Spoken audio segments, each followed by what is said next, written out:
last year 2024 and Johnson with Dreams FC. Yeah. 2024 that coach can you do to win.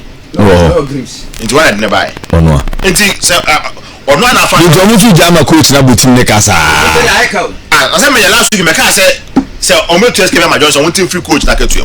Oh yes me ka pa say last week me ka. Me ka say want free na ketu say 30% omo hye na month bia omo te na omo te. Next time no. Oh, there is already a arrest bia. When dey enter say coach dey advance 40,000. Say you heard that Johnson bia for 5,000 now 6,000 a month. Busu bia na tete. Next time no or sign player simple. Or be careful. Okay. Because me no tell me nobody knew him. What I say? Even tell my war bampu, they move koye some proper text ebe ka se dey. I'm what you profile no Kotoko profile no mutwe. But still o man tie bu fa so sa. Yeah, enti e so code na be simple. I want to the Kotoko list no abetuja and goalkeeping department. One of who say Kotoko silence on me maybe no almost say due to player injury. Sure. One of your close window no play be problem there. Simple. On me if you say player ba ko print o mumbi mo na mo sign player na. Nti that time no mo yes explanation no. Me na ye bogus mama. But now o ma imagine say ombe no already want make your mind say ombe sign this players no. It's high excuse na mo dey ba say players need print the sign players no. Say omo ye training and I say omo je training here. Omo match bio. Say player pra. Squad no. Lord Amwa Peter mi do akwa. Omo be dwen ni. Enti na make say president. So because a player print because ane udi etra obe sign na obe twem 40. Goalkeeping department. Diaziz Haruna ono say man say we green for Africa. Oni that much experience of Africa no fair team bianco be that. Nti e hono no Mohamed Kamara me I say going to Africa a lot will depend on Mohamed Kamara. Yeah. A lot will depend on him because say Kamara Huswa then Kotoko Africa na be dia mom. Oba Kotoko ring backs na. Yeah. Patrick Esiedu. Oni Francis Akwa. Omi no be any experience for Africa. Yeah. None of them. Joseph Amo me say nyina omo ni experience for Africa. Joseph Amo ka no be so okolo. So no be so okolo. Yeah, that's am come on. No be so okolo. Ono when they can options na Francis Akwa, Patrick Esiedu. Na me ka say Patrick Esiedu say na dem born number form. Say opese Africa no o make impact. Then also you can. Okay. So I kind of there I'm telling you I'm sorry. The one here Francis Akwa will take the position. Into hand back on a new player no so simple Kotoko no that is Joseph Amoa o make any impact unless say behind the season going on be there we so help one sign now what the Meka Johnson say we go pay people say a player I don't think so omo say omo you good signing over right back as simple when I go right back no how omo di Musa Hamzata na be boy yeah Hamzata it means say eyi amabaka Shaibu mebwa Abubakar wa mabaka Musa Hamzata no ball right back yeah. We as we speak now almost say I have go bell 2 weeks. Sure. 2 weeks means na ka barely few days near about Africa. Yeah. Into in recovery no. One way knows that time na Kotoko about Africa so a bit earlier means Musa Hamzata and we Kotoko right back. Kotoko center pair Zakaria Fuseni. He's a perfect signing. But as you speak now, simple. Zakaria Fuseni, Samba on their partnership is not the best. It's not the best. Because all the time, you know, two masters cannot play. Simple. Two masters can play. And when you be about master football, also unya a spoiler, obey dirty works with sure. Nobody will amount. It's all the time. Who you be say Joseph Ablorh. Every time you be Joseph Ablorh, nene Samba ba efano. Sure. Because Samba no obom master. Samba boy na say ninja mo type of football. As go usu ninja mo. Yeah. Ne ball na efe. O ja boy you can win you fin. Yeah. But you be say carry drama no play la gbaji mo. You we ball na no tu nyina aye fin. Why ye adwuma ni nyina. Sure. Ama Senegal mo la ni bi. Yeah. So o do tiba obepem Joseph Ablorh. It's them bia na say o ball Kotoko defense na. Yeah. Na wonya obi ti say Joseph Ablorh.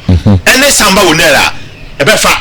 Enwensu ya no be so e ba say Nrensu ya o hu ba bia ya no ogina Ansu hu ba bia no ogina position on the pitch do bia o ni that's how we go aye no box Pedro kai olusu focus enti o hu ba bia ogina simple one go ogina plenty box mu ka o tiri ko yes na no refi ni ho yes Nrensu is a fine defender it was on any day Joseph Ablorh fitter Joseph Ablorh Samba will there last season Kotoko started league number of 5 matches these two pair no more lose so much last season started Kotoko first 5 league matches was a certain Samba will there Joseph Ablorh Patrick Esiedu and Lodamwa no more lose so much and I'm telling Kotoko say Joseph Ablorh fitter they should start so more man useful for the Kotoko team because Nrensu I'm telling them he's a good player but sometimes or yeah elementary mistakes say one now to confuse you for Africa I'm more you my pa can you do or the dreams echo very far in Africa but Dreams FC a team no infuse you no simple I'm play not that this simple was it Ajenim baby Emmanuel J perfect Emmanuel J I know so I know your utility plan friend McCarthy or Phil McCarthy McCarthy also a midfielder I took another moment to left back also another player or utility player and simple kono confuse you makasa here kono here a stopper kono here a tackler only just his play about just his play he was a stopper he was a tackler and area ability just his play was super in the air and they kono lucky bia ko can you to sign us or no for Africa one no kono come forward no simple kono need a tackler they lack kono need obi area dominance area ability simple so all the final balls e wo wiem ama defense no what no kono bi the ayi kwara me ntwa super no na super kan ball na kono ball be bi last season area superiority Samba no team and the boss is an 8 no Samba na pick us half boss yes all the time who number 6 area ability or you good never press about defense so it's tactically simple that boy 177 meters tia so tia kan ko say good in the air and ka simple nkeye it's that bia no sabo na fa form simple Kotoko find it very difficult and ever from no simple on sign a good tackler I say through a gentle kind of midfield this is play you do if you miss the ball you don't miss the man so take tight midfielders no obechow say do also chow Kotoko la kibi and as we speak now Kotoko team in feel no someone do contact prepare do it don't how ko twabi kwa ko takibu aro asori bio because those type of midfield for example you need a robust so I'm like say one type ni be do or to form Kotoko going to Africa especially in away matches you need somebody over that works no and the omo work on baby simple say Kotoko-Imc to so I work on some midfield lo ya double simple on your tackler but fair some what they do be as person on tackler but on no you also but fair be e won mu and be say Kotoko-Imc to this and I'm first set Kojo no me be an also Kotoko go my pa but omanye they have to do with this three set Kojo no ya double somewhat they do or someone back master star position so how one making so Kotoko master Kotoko find it very difficult in Africa because Nigeria for example what I'm going to tell you is on Medford Obenya 2 players we don't need about 2 players are simple they have the height and very robust in Africa game on back transport stadium on Kotoko simple on back on Medford no and the one on simple Kotoko nya obi on so be master that role as a tackler Kotoko number 8 Kubajaw Emmanuel Entry omo form she said the Juma man who or started or chase Kotoko team no what is name a Juma who on simple me what if you say name about Amahweno e Ghana Premier League and also experience of Africa last year South Africa friends and Swatcha boy in now ball from away a lot will depend on Wale Pusey in Nema. So what was simple? So one fast passes no Kotoko defense splitting passes no simple. So over be opposing method no any opposing defense nama Kotoko strikers then your boss na simple. I'm sorry Kotoko find it very difficult because you manage entry. You don't be you're busy for nothing. Busy for nothing. I was going from a man come for. Oba Oma Stadium that or the ball or any training now. To talk from beyond the south from the training. A friend of Mark come for. Simple, I'm sure take Africa more. I said, I'm money but right now. You are a fine footballer, but end product, you know, and factory asantekotoko. Ask yourself about Kotoko. What's that saying? I think the Kotoko last season, first 5-7 games. I don't know you call up no. Now you manage to useful. Among Kotoko against Young Apostles was a classic goal. Yeah. But after that simple, the performance is dipping. And as you speak now, or trying the best, but the best is not enough. And I'm telling you, man, to say, we're useful. So people start using it. They are simple. Then also back here. Okay. Hey, Baba Yaya. Whoa, Baba Yaya Messi. Whoa, ana Kotoko nya say. Me nim plan or plan. But let's say the medical team, your team be simple. Your players you are any sort of agency. Okay. Your Mekai or the work out be you go far by 4 baby if you Serbia. Yeah. Man the Samba tour player no because they just a player. So Kotoko ni ma. Ko kain I want to Samojan. Perfect. So Kotoko ni ma I go far before. What the call a kasa mo before on the Samba tour as a Samojan and so man hot on. Kotoko say Baba Yaya say I don't know me do to I stands no but Kotoko we need you because we are so assistance in the minute day. We be one man we play call for omo boy be any day. Simple Baba Yaya has been out for more than 1 month.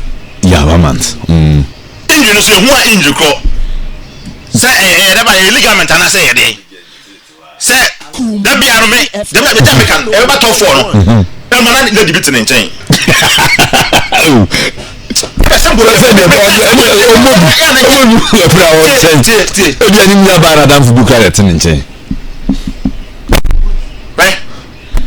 men can say your problems on your body ho. But all shot I tell back Kotoko yes over trust him Kotoko need him. Kotoko Africa na ekono. Say Kotoko free man and be by IMC. Kotoko free man tell you. Why we who Kotoko supporters here? I'm telling you. O my no mo no. Ko I need to na okasa no. I'm telling you this morning. Kotoko Kasa no to kasa. Me say no say baby any go stars want to kasa say before Kotoko para start Malian for penny who champion. And I want to champion back and I never got a camp on Sakimi and I day. Tell me, Pano uncle. Was who on your coach went to me? He's a talkative. Catch him. Okay, no too. Someone here this morning, we are not here to talk. Country. You're not going to confuse me. Tell us all come on. Yes, sir. Yeah. So much of you do Casa crowd off. Let Casabio. Action. And all hands on deck. We said you do the first test out the man on our passes. Mr. Pass but Drake Casabio. Kumasi FM. Simple. We are not Casate. Kotoko Kara. It's barely like 2.5 weeks. We can imagine. We can you can say Kotoko now match but could be Sunday. That is on the match me. Okay. That's good. That's good for us. Then clear, or about the clear. Say, you have a high profile matcher. Oh, Africa, simple. And tell me, what the time? I don't know where we are. Exams. What the time? The people are doing this weekend. We could not have a match. We can also go to an international friendly basketball. Man, you say you are Burkina Champions Cup, but set Tamalia Safa. Okay. And so I'm going to go Boca, no Boca, no former back. So I was a crap and I said, "You are Blancasi Park now, Benya." Simple. What are you going to want to bank over Africa? No, I can't still. There was a team, no, a group. Now, I go as a second division, maybe.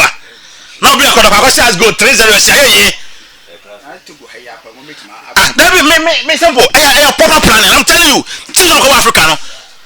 they plan a do baby say ya and you low profile matches about big match back I test the players don't say Kotoko team are you ready for Africa anyone Makamedi Kabaka omo form but then you fire beneath Kotoko that creative area that is not he needs to come back because you might entry or make it the final delivery be a simple and yet or make it assist or no one say or make it assist until only useful or to dressing room coach na the obey the young students we don't pack this one zero you team you pa Ansu no you feel that way I'm going on do you understand I say yes I say what I say I say there be open to break perfect that's how we are there open to break so I'm telling you the final finishing beer is not good and that is why the strikers no I'm telling you simple Abetamu is not a bad striker I will tell you this but any day it's a tormentor when you go to strike friend Prince Dupoku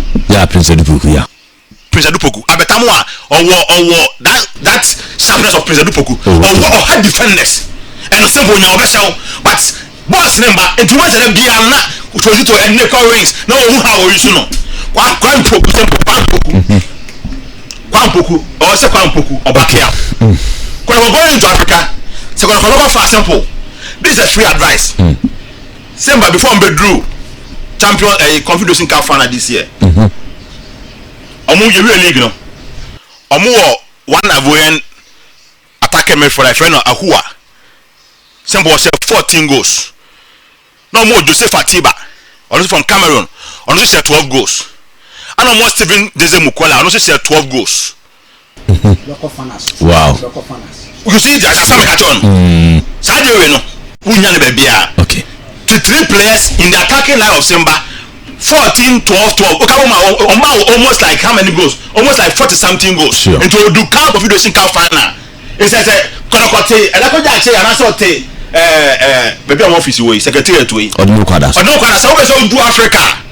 I said, why not kind of strikers? It's simple. I'm sorry. Quick, I do or what even before dreams has to go do or not or more certain Joseph, a friend say John Enchi.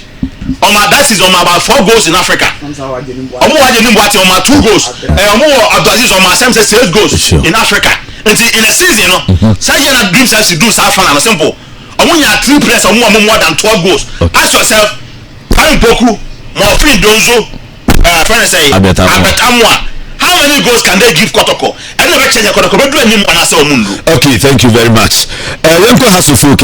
Nami Adma Friday. Heartsofoak any great Olympics and us. Coaches and other technical team members no. Omusika sem ekwan mbefa so Ethiopia no World Cup qualifiers no. Emra Honorable Kofi Idi Adams.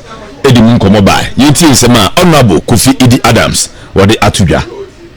The coach or the coaches and the technical team members, including the physician, the physiotherapists, the physical trainers, the masseur, the kids officers, video analysts, all those persons are also paid winning bonuses, but they are all paid half of what has been agreed for the qualifiers. We agreed that we give them half. You will not be paid full.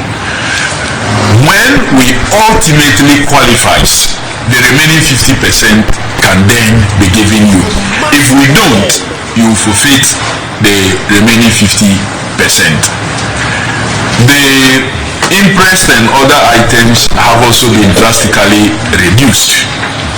We no longer are paying.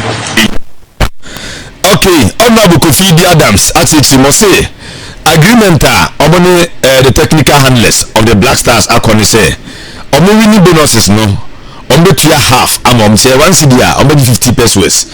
So, say team a qualifier, now from the half na can home. Tia kobasa qualification amadia, no say dia can enko.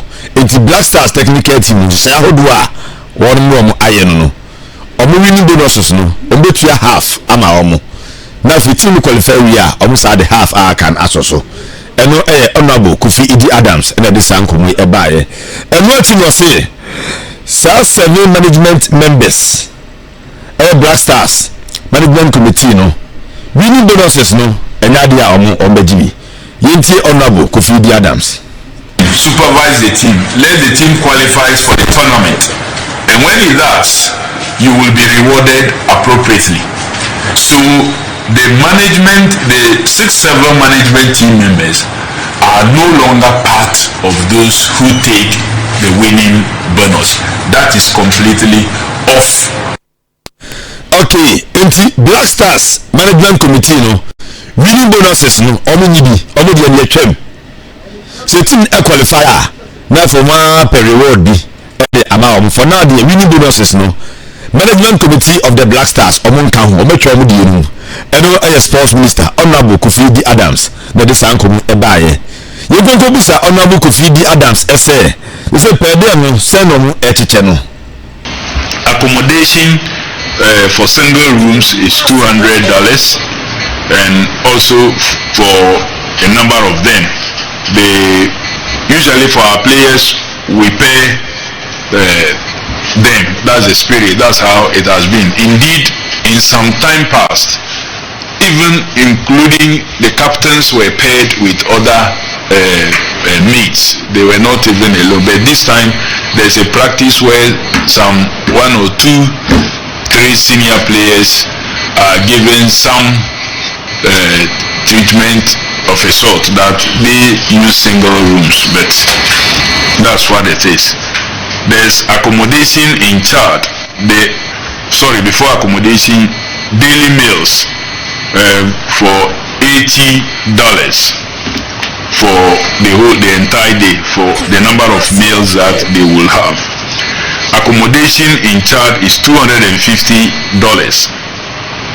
Then daily meals there also approved is $80 for each person for the number of meals that they will have for that day.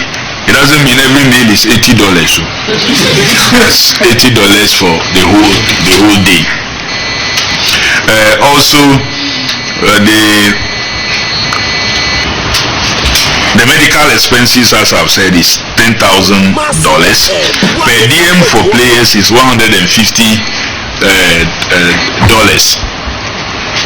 per day.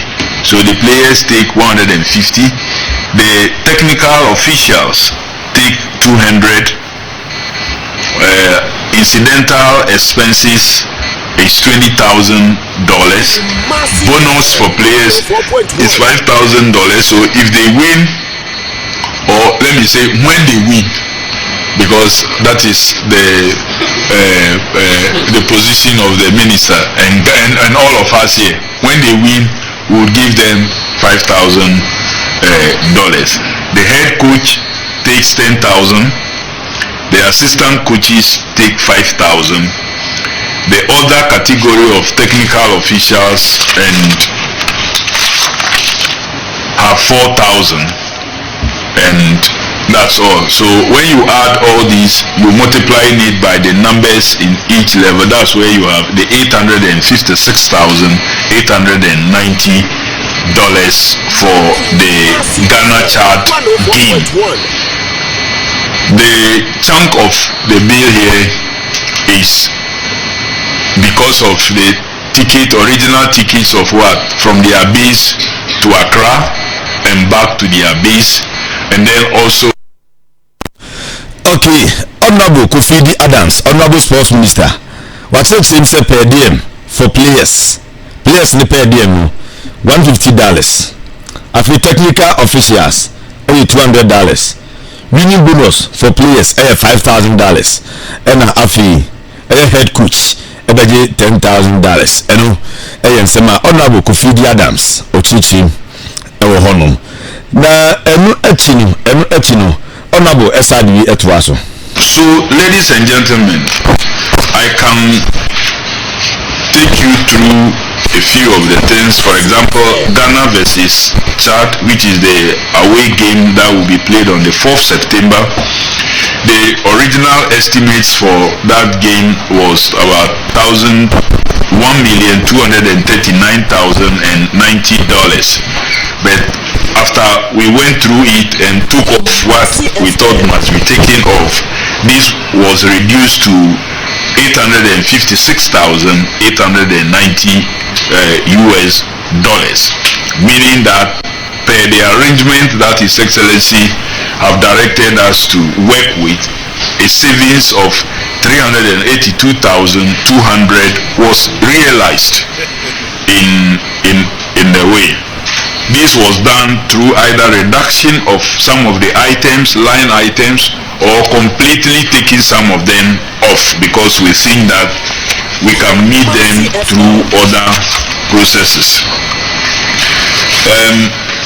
March the 8th, for example, also had similar reduction, but I will check the figures and then let you have them. So in all, we have worked to save the purse and have made sure that let me give you the approved budget for item by item. Of course, the tickets for players and officials, we have a flat unit amount, but some of them will spend more, others are likely to spend less, so there's a balancing process there. So for example, you would observe that for air tickets from base to Accra and back to base, the unit amount requested here is $6,000 per player or per official for the 28 persons who we normally will move, players and officials.